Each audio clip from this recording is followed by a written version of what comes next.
Thank you so much Girish గారు.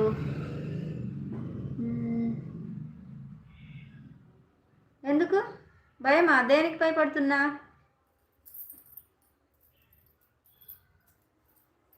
భయం అంటూ ఏమీ లేదు. ఊరికే ఎందుకు, ఇంట్లో వాళ్ళకి నచ్చినప్పుడు మనం నచ్చని పని చేయడం తప్పు కదా. సో అందువల్ల వాళ్ళ దృష్టిలో ఇష్టం ఉండదు. సో అందువల్ల భయం అంటే భయమేం కాదు. చాలా ఫ్రీడమ్ ఇచ్చాడు మా ఆయన నాకు. ఓకేనా అండి.